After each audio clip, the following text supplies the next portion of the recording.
ఓం మహాగణాధిపతయే నమః. ఓం గురుభ్యో నమః. ఓం శ్రీమాత్రే నమః. పరమేశ్వర స్వరూపమైనటువంటి జ్యోతిష, వాస్తు మరియు ఇతర అనేకమైనటువంటి శాస్త్రములను మనకు అందించినటువంటి మహర్షులకి నమస్కారం. హయగ్రీవ హయగ్రీవ హయగ్రీవేతి యో వదేత్ తస్య నిస్సరతే వాణి జన్మకన్యా ప్రవాహవత్. అరుణాం కరుణాతరంగితాక్షీం ధృతపాశాంకుశపుష్పబాణచాపాం అనిమాది విరావృతాం మయూకైః అహమిత్యేవ విభావయే భవానీం. శ్రీమాత్రే నమః. ప్రేక్షకులకి ఆ లలితాంబిక అమ్మవారి యొక్క అనుగ్రహం పరిపూర్ణంగా కలగాలని మనస్ఫూర్తి కోరుకుంటూ మనం ఈరోజు చెప్పుకోబోయే టాపిక్ ఏమిటంటే, చాలామంది వ్యాపారాలు చేస్తూ ఉంటారు. కొంతమందికి అద్భుతంగా కలిసి వస్తే మరి కొంతమంది నష్టపోతూ ఉంటారు. అదేవిధంగా ఆ వ్యాపారాల్లో కూడా కొంతమంది పార్ట్నర్షిప్స్లో చేస్తుంటారు. అంటే అలాగా ఈ జాతకుడు ఇంకొకరు కలిసి పార్ట్నర్షిప్లో చేయడం, అందులో కొంతమంది ఓన్లీ ఇన్వెస్ట్మెంట్ చేయడం, అవతల వాళ్ళు చూసుకోవడం, ఇలా రకరకాలుగా ఇద్దరు ముగ్గురు కలిసి చేస్తూ ఉంటారు. అయితే ఈ వ్యాపార విషయాల్లో చాలామంది ఏమనుకుంటారంటే, నక్షత్రం టు నక్షత్రం, అంటే వీళ్ళది పలానా నక్షత్రం, అవతల వాళ్ళది ఇంకో నక్షత్రం అయినప్పుడు ఆ నక్షత్రాలు కలిస్తే చేయొచ్చు, నక్షత్రాలు కలవకపోతే వ్యాపారం పార్ట్నర్షిప్ చేయకూడదు అనుకుంటారు. అది పూర్తిగా రాంగ్, గుర్తుపెట్టుకోండి. అసలు అది ఎలా చూడాలి? ఎవ్రీ లగ్న అంటే 12 లగ్నాలు, మనకి లగ్నం తెలియని వారు రాసి చూసుకోండి, బట్ లగ్నమే చూసుకోవాలి. ప్రతి లగ్నానికి అసలు వ్యాపారం అభివృద్ధి అవ్వడానికి ఏం చేయాలి, ఒకవేళ పార్ట్నర్షిప్స్ చేస్తున్నాము కానీ పాడైపోయింది అన్నప్పుడు దానికి రెమెడీ ఏం చేసుకోవాలి, అసలు పార్ట్నర్షిప్ చేయడానికి మీ లగ్నరీత్యా సప్తమ స్థానాధిపతి ఎవరు చూడాలి, అదేవిధంగా మీరు ఏదైనా ఒక వ్యాపారం చేసుకోవాలంటే అసలు మీ జాతకంలో ఏం చూసుకోవాలనేటువంటి విషయాలు మనం ఇప్పుడు తెలుసుకుందాం. వృషభ లగ్నము లేదా వృషభ రాశి, అసలు లగ్నం నుంచే చూసుకోండి. సర్వసాధారణంగా వృషభం వారికి బిజినెస్ తెలివితేటలు ఎక్కువగా ఉంటాయి, బికాజ్ ఆఫ్ పంచమ స్థానాధిపతి బుధుడు అయ్యాడు కాబట్టి. అదేవిధంగా మరి వాళ్ళకి అంత తెలివితేటలు లేవు, వృషభ లగ్నంలో పుట్టారంటే బుధుడు పాడై ఉంటాడు సింపుల్గా.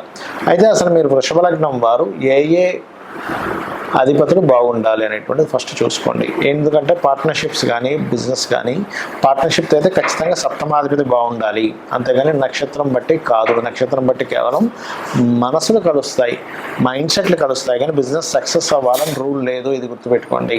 ఫస్ట్ ఆఫ్ ఆల్ వృషభం వారికి కనుక చూసుకుంటే చంద్రుడు 3వ అధిపతి అవుతాడంటే మీరు ఏదైతే బిజినెస్ ప్రారంభించడానికి, ఒక కమ్యూనికేట్ చేయడానికి, ఇప్పుడు ఏ బిజినెస్ అయినా సరే మనం చెప్పాలి అవతల వాళ్ళకి, ఏమంటే నా ప్రోడక్ట్ ఇలా ఉంది, నా ప్రోడక్ట్ ఈ రకంగా ముందుకు వెళ్తుంది, నా ప్రోడక్ట్ ఇన్ని క్వాలిటీస్ ఉన్నాయి, మేము ఇట్లా సప్లై చేస్తామని మీరు కమ్యూనికేట్ చేయడానికి, కస్టమర్తో మాట్లాడడానికి 3వ అధిపతి చాలా ముఖ్యం. అందుకే చూడండి, ఎవరికైనా 3వ స్థానాధిపతి పాడయ్యాడు అంటే ఏమవుతుంది, వాళ్ళకి సరిగ్గా మాట్లాడడం రాదు.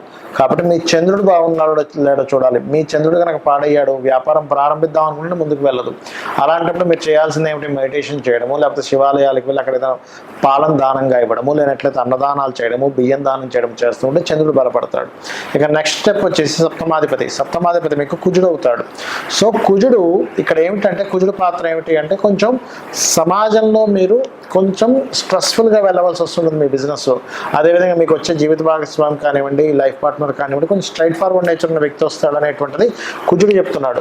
అంటే ఏమంటే మీరు మెంటల్గా మీరు ఫిక్స్ అవ్వాలి, ఒక పార్ట్నర్షిప్ చేస్తున్నాం అన్నప్పుడు మీ కుజుడు ఎలా ఉన్నాడు, మీ మార్స్ కనుక ఎగ్జాల్టెడ్ పొజిషన్లో ఉన్న శుభగ్రహాలతో కలిసి ఉన్నాడు, పార్ట్నర్షిప్స్కి ఇబ్బంది ఏమీ లేదు. అంతేగాని మీరు పలానా నక్షత్రంలో పుట్టాడు కాబట్టి అవతల వాళ్ళ నక్షత్రం పలానాది కాబట్టి నక్షత్రాల వల్ల బిజినెస్ అనేటువంటిది ఉండదు, ఇది గుర్తుపెట్టుకోండి. కేవలం మనసులు కలుస్తాయి.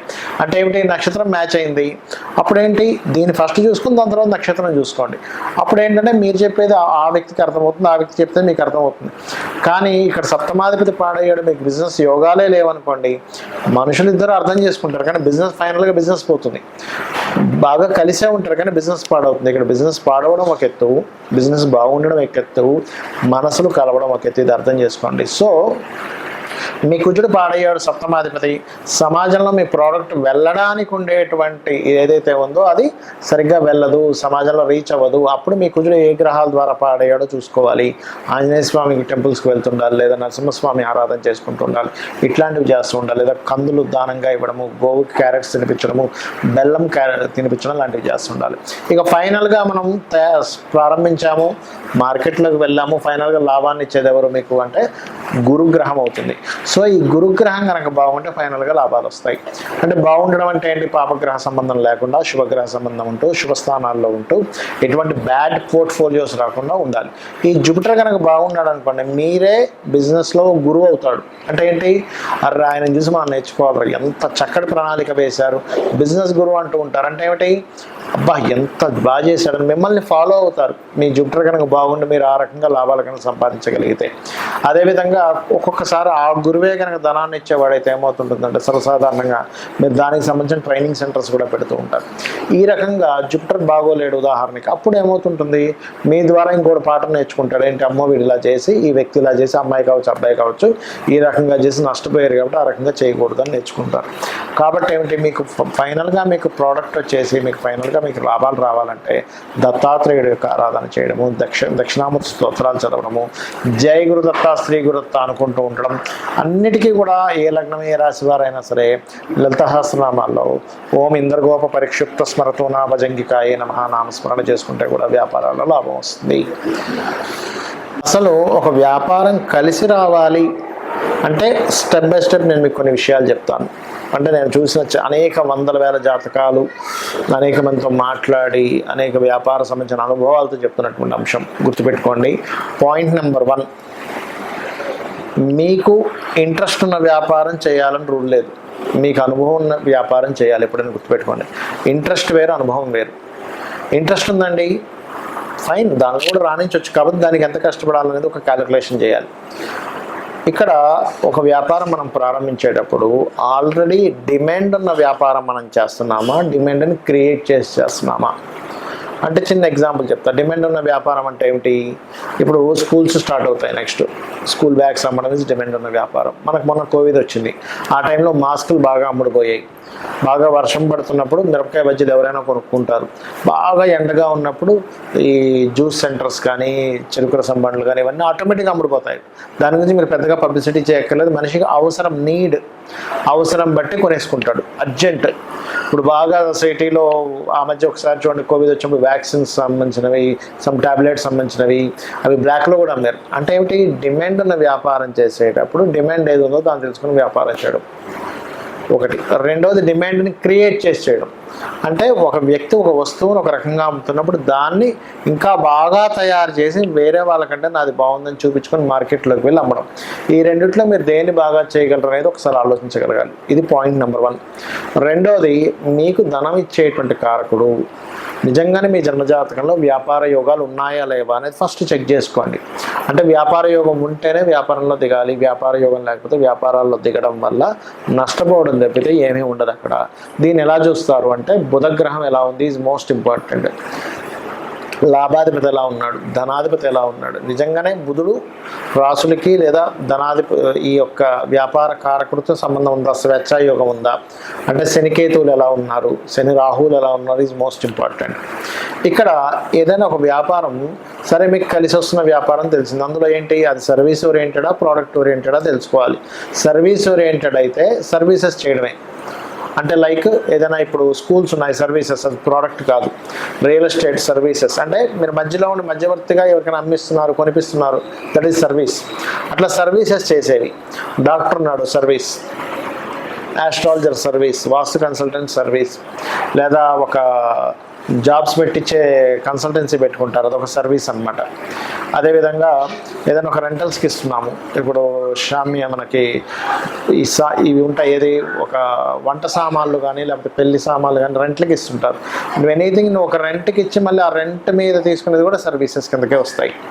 అంటే నువ్వు అక్కడ ఏమీ ప్రత్యేకంగా నువ్వేమీ అమ్మట్లేదు, నువ్వు ఒక సర్వీస్ చేస్తున్నావు. నీకు సర్వీస్ ఉందా, బిజినెస్, లేకపోతే ప్రోడక్ట్ ఉందా ఈజ్ మోస్ట్ ఇంపార్టెంట్. ఇవన్నీ ఒక ఎత్తు అయితే ఏ బిజినెస్ అయినా సరే దానికంటూ ఒక లెక్క ఉంటుంది. చాలామంది తెలియని విషయం ఏంటంటే బిజినెస్ పెడతారు, 1 నెల రోజులు చూస్తారు, 2 నెలలు చూస్తారు, అమ్మో మన వల్ల కాదు ఇది తీసేయాల్సిందే అని ఇమ్మీడియట్లీ తీసేస్తారు. ఒక మొక్క మనం నాటినప్పుడు, ఒక విత్తనం వేసినప్పుడు ఆ విత్తనం చిగురించి పైకి రావడానికి దానికి ఒక టైం పడుతుంది. అది మొక్క అవ్వడానికి కొంత టైం పడుతుంది, దాని రక్షణను ఇవ్వాలి, దానికి ప్రొటెక్ట్ చేయాలి ఆ మొక్కని, ఏ మేకలో అవి ఇవి తినేయకుండా. అది కొంచెం పెరగడానికి ఎరువులు వేయాలి, దానికి ఒక కొలమానం ఉంటుంది, 2-3 సంవత్సరాలు, 4 సంవత్సరాలు, 5 సంవత్సరాలు మనకు పండు వస్తుంది. ఆ క్యాలిక్యులేషన్ రిస్క్ తెలిసిన వాళ్ళు దాన్ని యాజ్ ఇట్ ఈస్గా ఒక రైతుకి తెలుసు. అదే మనకు చిన్నపిల్లలు అనుకోండి, రోజు ఆ విత్తనం వేసిన దగ్గర తీసి ఇంకా మొక్క రావలేదు ఏంటని చూస్తూ ఉంటుంది, మొక్కే రాదు. సో ఈ క్యాలిక్యులేషన్ ఫస్ట్ ఆఫ్ ఆల్ మీరు తెలుసుకోగలగాలి. ఇంకోటి, అనుభవం ఉన్న బిజినెస్లో ఎందుకు అన్నానంటే, అనుభవం ఏం చేస్తుందంటే, ఇప్పుడు చూడండి ఒక చిన్న ఎగ్జాంపుల్ చెప్తాను మీకు నేను. ఒక బిజినెస్ ఉంది, ఏమిటి ఆ బిజినెస్ అంటే, చిన్న ఎగ్జాంపుల్ మీకు ఏం చెప్తాను, ఒక జ్యూస్ బిజినెస్సే ఉందనుకుందాం, లేకపోతే ఒక పాల వ్యాపారమే ఉందనుకుందాం. ఒక వ్యక్తి పాల వ్యాపారం, ఇద్దరు ఫ్రెండ్స్ పాల వ్యాపారం ప్రారంభించారు. ఒక వ్యక్తి ఏమో లక్షలు సంపాదిస్తున్నాడు, ఇంకో వ్యక్తి ఏమో అప్పులు పాలయ్యాడు.